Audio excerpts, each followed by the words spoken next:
peserta.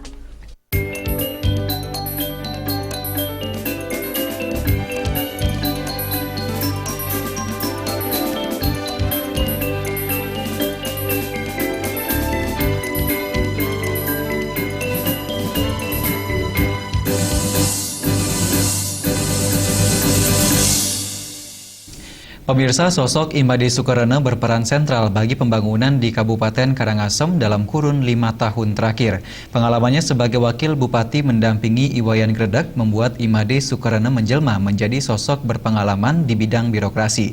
Calon Bupati Karangasem tersebut kini berkesempatan menyampaikan pemikiran dan pandangannya terhadap berbagai isu pembangunan di Karangasem yang kami kemas dalam Sukarana Bicara Karangasem.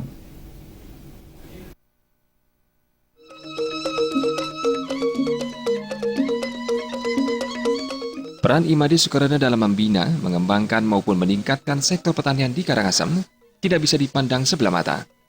Saat memangku jabatan Wakil Bupati Karangasem, Imade Sukarana senantiasa menyambut baik kerjasama di bidang pertanian dalam upaya mempercepat swasembada pangan khususnya padi, jagung, dan kedelai.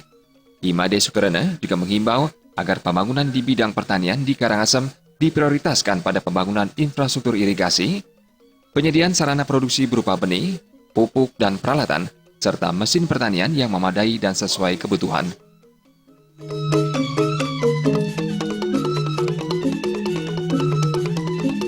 Di era pemerintahan sebelumnya, Imade Sukarana bersama dengan Bupati Iwayan Gredak berkomitmen untuk tetap melestarikan pertanian, sekaligus meningkatkan kesejahteraan para petani.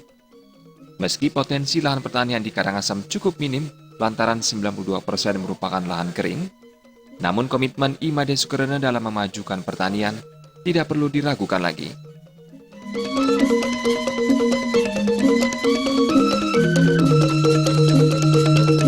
Imade Sukarana memiliki pemikiran dalam mewujudkan swasembada pangan. Petani di Karangasem hendaknya tidak hanya berorientasi pada lahan sawah saja.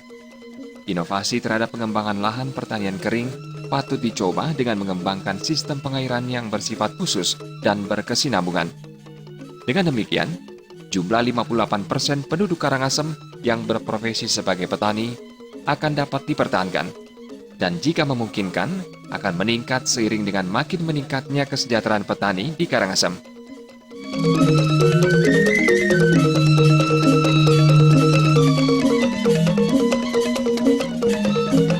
Untuk mengetahui lebih banyak mengenai pandangan beliau terhadap pengembangan sektor pertanian di Karangasem, berikut ini wawancara khusus kami dengan mantan Wakil Bupati Karangasem sekaligus calon Bupati Karangasem Imade Sukarana.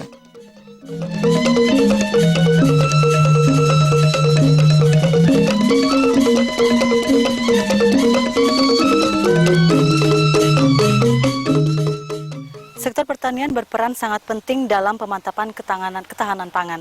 Meski pada beberapa tahun terakhir pertumbuhan produk domestik bruto atau PDB-nya cenderung menurun. Selain minim peminat, sektor pertanian juga makin terpinggirkan dengan adanya alih fungsi lahan. Dan untuk mengupas pembangunan sektor pertanian di Karangasem, telah hadir bersama kita mantan Wakil Bupati Karangasem, Bapak Imade Sukarana. Ya, apa kabar Bapak? Sampai baik, masih. Ya, Pak, berbincang sedikit tentang pertanian di Karangasem ini.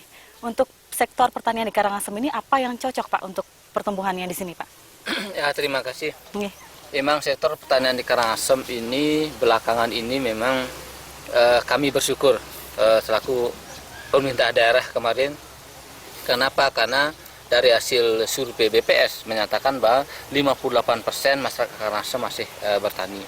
Walaupun kenalan tadi disampaikan oleh Ibu bahwa itu terpinggirkan, kan di samping terpinggirkan, sudah itu di samping alih fungsi lahan yang begitu cepat. Dan khusus untuk Karangasem, kendalanya adalah 92% Karangasem kering. Hanya 8% yang basah. Sehingga hasil-hasil di Karangasem yang sekarang, pertanian sekarang lebih banyak ke ubi-umbian, ubi jalar, ketela, dan lain, dan jagung. Bahkan kedelai makin menipis. Sehingga begitu dicanangkan swasembada pangan ditentukan adalah beras, jagung, dan kedelai. Padahal andalan kita adalah umbi-umbian dan sapi. Karena daging sapi, karena populasi sapi di Karangasem terbesar di Bali 140.000 per tahun. waktu itu Pak Gerdeg menghadap Pak Presiden waktu pertemuan di Bogor antar bupati, maka disepakati selain yang 3 tadi pangan itu, daging juga menjadi andalan kita di Kabupaten Karangasem. Nah, itulah sektor-sektor yang menjadi andalan kita, sehingga dengan adanya alih fungsi lahan yang begitu cepat, khususnya di pertanian basah sawah itu, memang sekarang kita lihat di Karangasem karena tingkat pertumbuhan ekonomi, daya beli masyarakat cukup tinggi, sehingga di mana ada tanah-tanah yang strategis, di situ dikapling dengan cepat, sehingga cepat lakunya. Maka secepatnya lah kemarin sudah ada rancangan perda akan melindungi itu, tidak boleh nanti mengkapling-kapling tanah itu di daerah-daerah sawah-sawah yang basah, sehingga untuk memperkecil, untuk memberikan ruang gerak kepada petani untuk mengolah tanahnya secara baik. Yang kedua, memang anggaran pertanian selama ini kan di APBD kan memang masih cukup kecil. Kenapa? Kadang-kadang petani itu mengeluh. Kenapa? Karena hasil-hasil dari pertanian belum bisa maksimal terserap di pasar, terutama di pasar-pasar modern. Nah, oleh itu kita ke depan bagaimana hasil-hasil buah lokal dan pertanian ini bisa terserap pasar yang lebih luas. Kita ketahui bahwa pasar yang mampu menyerap hasil-hasil pertanian yang relatif banyak kan pariwisata hotel. Nah, bagaimana nanti kita bisa menyatukan ini, di mana hasil-hasil pertanian itu baik itu buah, sayuran, dan lain-lain bisa diserap di hotel, sehingga masyarakat Karangasem semangat untuk bertani. Dan kata orang masih bersyukur 58% masyarakat Karangasem mau bertani. Tapi bagaimana hasil pertanian itu supaya bisa diserap secara luas di hotel-hotel. Dan kalau bisa memang kita dengung-dengungkan sekarang adalah cinta produk, cinta buah lokal, dan cinta hasil-hasil pertanian di Kabupaten Karangasem, sehingga kemarin kita, Pak Bupati dan kami mencanangkan setiap ada kegiatan-kegiatan di pemerintahan tidak boleh menyajikan kue dari beras dan ketan, tapi kue dari ubi-ubian dan kacang-kacangan. Nah, itu sudah berjalan dengan baik. Disitulah barangkali menyentuh petani, supaya para petani itu mau secara terus-menerus memelihara baik sawahnya maupun tegalannya itu. Nah, untuk meningkatkan swasembada pangan sendiri terhadap komoditi pertanian termasuk pangan seperti jagung, kedelai, padi, dan upaya Pemkab sendiri seperti apa? Terutama mengatasi permasalahan air bersih. Karena di Karangasem sendiri dibilang Bapak tadi cukup kering lahannya. Gitu. Ya, cukup kering. Nah, sekarang dengan kering itu juga ada manfaatnya. 5 tahun terakhir ini untuk mengatasi kekeringan, khususnya di bidang pertanian dan mati luas ya, khususnya ternak dan juga tegalan-tegalan itu di tiap-tiap ketinggian itu sekarang sudah dibangun embung-embung. Embung itu adalah air hujan yang ditampung di suatu bak raksasa itu. Nanti setelah itu penuh baru nanti dialirkan kepada, di musim kemarau ini barulah dialirkan ke penduduk-penduduk yang rawan air, dan itu ke penduduk yang memelihara sapi. Dan itu sangat bermanfaat bagi para petani-petani kita, terutama para petani dalam arti luas peternak-peternak itu. Nah, itulah usaha itu. Yang mudah-mudahan ke depan kalau air bersihnya Telaga Wajo sudah mengalir, tentu air yang ditampung-tampung lewat bak-bak raksasa yang disebut dengan embung itu bisa dipakai untuk menyiram tanaman pertanian, dan juga untuk bisa dipakai minum untuk ternak-ternak, sehingga tidak ada lagi istilahnya kemarin khususnya Kubu dan Abang, sapi makan sapi. Ketika musim kemarau, untuk memberikan minum sapi yang satu harus menjual sapi yang lain untuk memberikan minum itu. Nah, mulai belakangan 5 tahun terakhir ini tidaklah seperti itu, tidak segawat sebelum-sebelumnya. Sekarang sudah mulai musim kemarau, walaupun ada masih tangki-tangki air, tidak sebesar yang 5 tahun sebelumnya.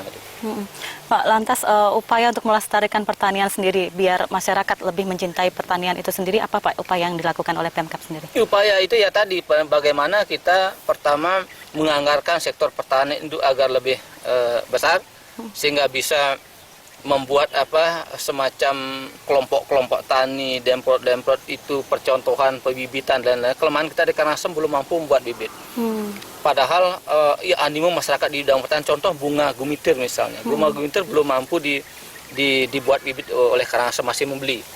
Nah, itu baru salah satu. Begitu juga sayur belum bisa. Nah, itulah yang akan kita penelitian yang paling terpenting upaya kita adalah bagaimana dulu kita zaman Orde Baru, kenapa pertanian itu kokoh, karena ada penyuluh-penyuluh pertanian. Sekarang penyuluh pertanian agak kurang. Nah, Karangasem ke depan supaya bagaimana bisa minimal satu desa satu penyuluh pertanian sehingga bisa membimbing dan mendampingi petani untuk bagaimana menciptakan hasil pertanian yang bagus. Gitu. Oke, terima kasih banyak Pak atas informasinya sama-sama. dan penjelasannya.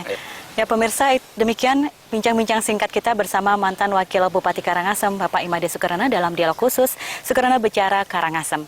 Semoga dialog singkat ini bisa bermanfaat untuk Karangasem ke depan. Terima kasih atas perhatiannya.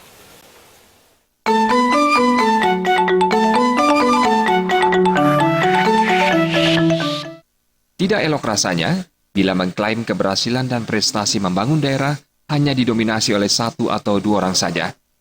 Namun dengan gaya kepemimpinan yang merakyat, ditunjang dengan kepekaannya menyerap aspirasi masyarakat, membuat sosok Imade Sukarana bukan saja menjadi figur yang tepat untuk memimpin Karangasem ke depan, tapi juga menjadi harapan masyarakat dalam melanjutkan pembangunan Karangasem 5 tahun mendatang. Tim Liputan